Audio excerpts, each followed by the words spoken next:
Live from the Bob Levy Broadcast Center, overlooking the Toms River, it's time to get up, get out, do something. Wake up with Jeremy Grunin. Be a part of the show, 732-505-1160. News Talk Radio, WOBM AM 1160 and 1310. Listen online at WOBMAM.com. Hey, welcome back. Wake up with Jeremy Grunin. It is now 7:08, Thursday, December 8th, 32 degrees, getting up to 48 today. WOBM AM 1160 and 1310, News Talk Radio. Streaming live on the Radio Pup app at WOBMAM.com, 732-505-1160. We're now joined on the line by James Abro. James is a writer, author of 6 novels and 3 books, including most recently, I guess, Facing Homelessness. Good morning, James. How are you? I'm good, Jeremy. Thank you. Okay. So I guess my question for you would be, you've written a lot of books on homelessness, and, I guess for any listener out there, they would ask you, what makes you the expert on that? Well, no, I haven't written a lot of books on homelessness. My last book is on homelessness. Okay. My first book was on what it was to grow up living in the riots during North, which I did. So as a writer, I not only write about what I write, I write about what I live. And my last book, Facing Homelessness, why I wrote that book, I was homeless in 2009. Go ahead. After taking care of a terminally ill parent and going through the legal stuff and paying for all the whatever goes with that, and it was in time of the recession, and the whole thing just hit me, And so my latest book was about what it's really like for a person like me or you who is living a normal life until all of a sudden it falls apart and you're facing homelessness, and that happens to a lot of people. There's this misconception that people who are homeless or have some sort of personal problem and this and that. And a lot of times it's circumstantial, as it was in my case. So that's the viewpoint I'm trying to represent here. Right. And so you've really worked hard to be a kind of a social and economic advocate. So I mean, what, I guess, did you start at some point, at some point in a professional career where you didn't think you were going to end up on this road? I don't imagine. I imagine something probably happened for you. Was it that experience in 2009, or was it before that you really started to look at so many social issues and want to address them in a bigger way? Well, I've been about that all my life, Jeremy, quite frankly. I've been an anti-war activist. I've been a social activist, and it all ties in with my writing because I don't want to just proselytize the people. I want to tell actual stories about how this affects real people, and so that's where the writing and the activism comes together for me. Okay. And so specifically around homelessness, and you living at the Jersey Shore, I think that for many of our listeners, I would think that they don't really know that there is an issue with homelessness here at the Jersey Shore. Is there one? Yeah, that's kind of funny because I come up against that all the time. I could introduce you, Jeremy, today to 30 people living out in the woods tonight in Toms River. Living out in the woods in this weather. We take care of them. We give them clothing. We give them food. We give them community. We give them respect and dignity. But the community at large doesn't know this. I can give you an example. They just opened up the Soul Kitchen in Toms River. Yep. And I went there to just check them out because I wanted to know if they would treat me and people like me and with respect and dignity, and in fact they do. But when I started to bring homeless people there, because we can go there, we can get a free meal and work in the kitchen, they said, we honestly didn't know there were homeless people in Ocean County. That's funny, and it's not funny. Right. Well, and I'd be interested to know who, So I personally do a lot of work with the food bank of Monmouth and Ocean County, and have been to the Soul Kitchen a couple times and have worked. We actually work on the culinary program that they run there. But I would be interested to know who said that, because one of the things that's interesting, and we just had the chef on from the Soul Kitchen just the other day. One of the things that's very difficult is the ratio right now, for example, at the Soul Kitchen is about 80% those that don't need versus 20% in need. And one of the difficult things is getting people to kind of feel comfortable enough somewhere that they'll actually walk in there and actually take advantage of the services there. So I think, excuse me, for some of the people working there, I bet they really don't realize it, because we haven't seen enough people utilizing great spots like that. Well, I'm working on it. The person I'm working on with is Carol Trubb. She's the community coordinator for there. And, it's not easy for me to get homies to go anywhere because they're usually judged so poorly. But they don't do that at the Soul Kitchen. Right. And I commend them for that. It's just going to take time. I'll bring more and more people there. I've brought more people there than anybody else. Sure. And the people I bring feel comfortable. They say, wow, it's not a soup kitchen. No. Right. No, I'm not going to bring you to a soup kitchen because I'm not going to that. So that's just going to take time. They've not been in the community that long. But, they've also provided immigration lawyers for people I know who need that. They've provided social services outside of social services, to get some of my people some respite for 15 days. So the Soul Kitchen has been doing really well. Great. What better future? Because they want to. They really want to be a part of this community and this problem here. So. Right. What did you think of the article? I'm sure you read the article that just came out in the Asbury Park Press last week. That I think a lot of people around town were talking about it as they kind of did what really wasn't exactly a very in-depth article, but did kind of address one man's feeling on the homeless situation. How'd you feel about that whole thing? Yeah, I read it. I've been in touch with the writer on that, and he's going to do a piece on me as well. Not a piece on me, but on the piece on the work I do, because that's very much for me. Homeless outreach is one-on-one. Can I find a person who really wants to get out of the situation they're in? They're not drug-riddled. They're not alcohol-riddled. They're just in a bad spot circumstantially. And how can I help them to get out of that, And that's what I do, and that's what the article is about. So, I've been in touch with Jerry, whatever his name is, Capriani. So we're going to do more on that. When we come back, can I ask you to stay for another segment? Is that okay? Yeah, I'm not sure. Sure. When we come back, I'd like to get to maybe some solutions, maybe some things that you think that we could start with that could start to address this problem. Is that okay? That'd be fine, man. All right, cool. James Abro talking about our homeless situation here at the Jersey Shore and really in America in general. Back with more after this. Rush Limbaugh today at noon. More Wake Up with Jeremy Grunin coming up next. News Talk Radio, WOBM AM 1160 and 1310. Hey, welcome back. Wake Up with Jeremy Grunin. James Abro, we're talking, he's a writer, written a number of books on a number of social issues. So we're talking a little bit about homelessness here. So obviously as someone who is concerned, who's an advocate, you have some ideas of things that we could do differently. So what could we do, as a society? What could we do as an average person on the street? What could we do as a politician? What do you think?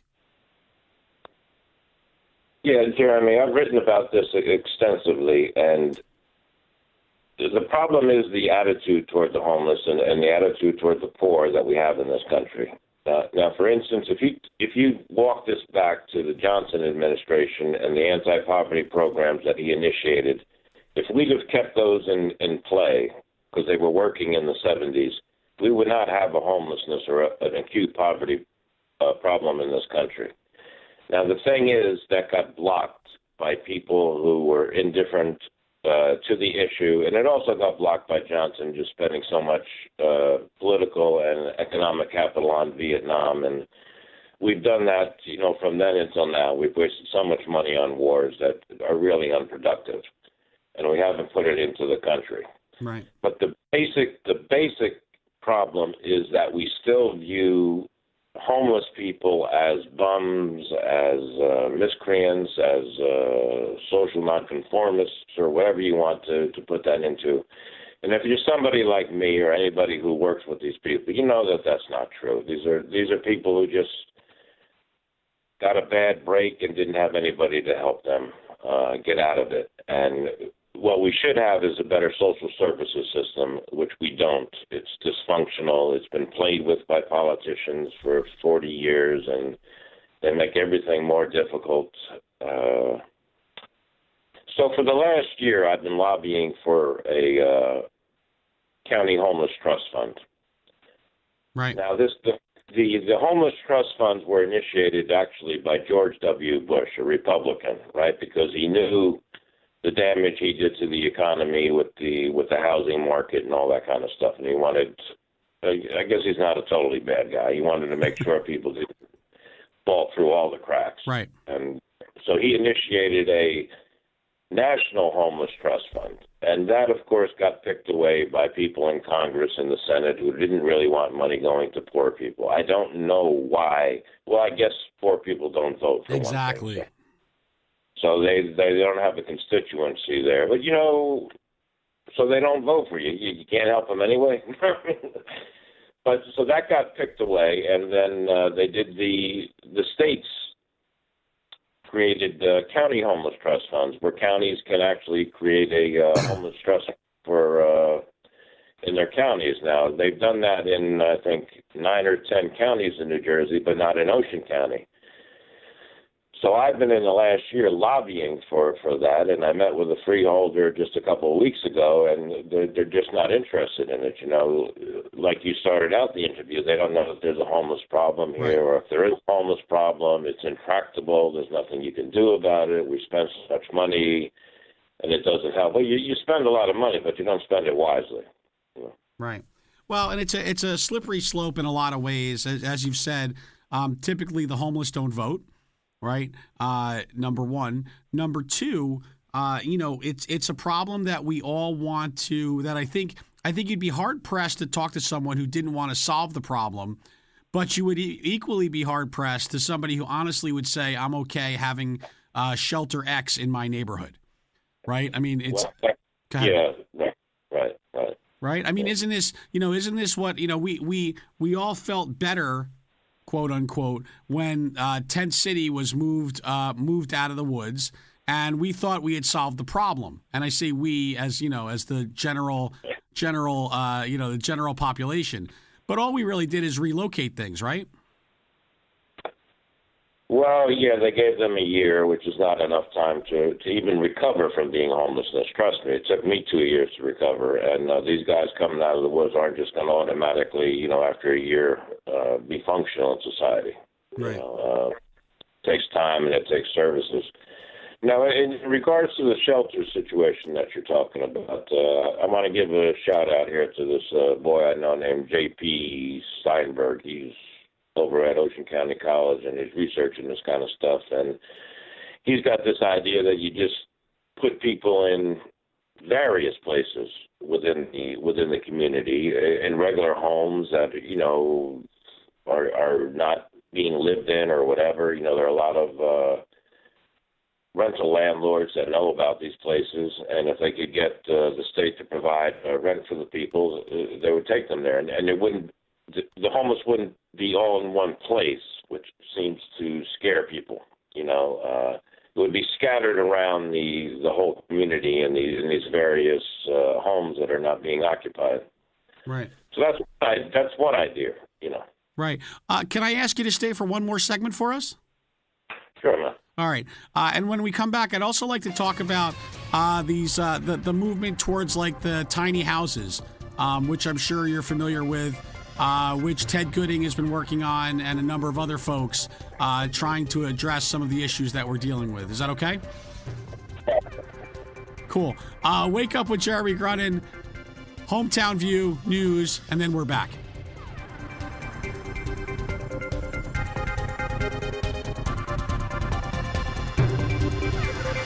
Coming up next, the latest from WOBM News, the Town Square, New Jersey News Network, and Fox News Radio.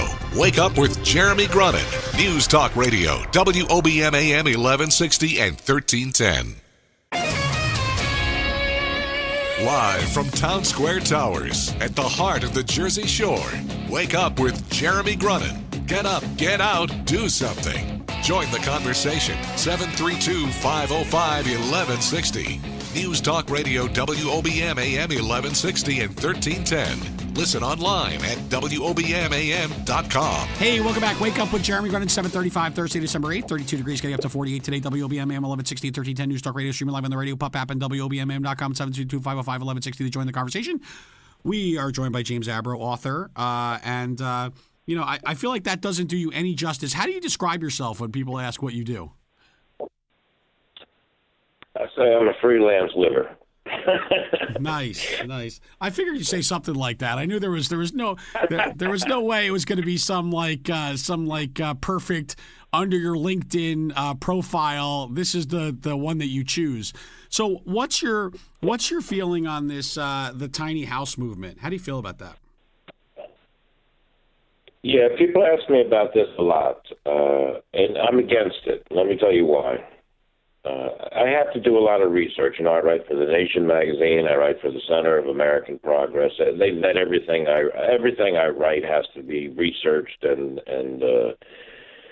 data proved. And in that process, I came across this astounding statistic that 20 years ago, the United States was the wealthiest and most prosperous country in the world. Right. Now, we are still the wealthiest country in the world, but we are 12th in terms of prosperity. Now, what does prosperity measure? It measures the degree that we spread that wealth within our nation. And we're doing very poorly at that, and many countries are even doing better at that. So how that relates to tiny houses is that we are all settling for less at a time when we should be asking for more, because we are the wealthiest country in the world. And we should not be settling for tiny houses. We should not be settling for wages that don't pay a living wage. We're settling for less at a time when we are still the wealthiest country in the world by far. Right. And I don't like that trend. I use the anecdote. Tiny houses now. 20 years from now, we're going to be living in birdhouses. Right. Why are we going in that direction? We should be going in the opposite direction. We are still the wealthiest country in the world, and we're being told from the middle class to the poor to settle for less. Right, but I think have more and more. I think the counterpoint to that would be, if you asking for the moon, or you're going to say not asking for the moon. I'm asking for just what we should have and what we deserve. But I would say, incremental progress is still progress. And I think if we could get something like that to move the needle a little bit, at least it's a step in the right direction as opposed to what we have now, which is no step. Does that make sense at all? Yeah. I can play both sides of that. My job in this world is to be a moon shooter. Your job is to do the incremental stuff, I'm not against that, but I got to do my thing.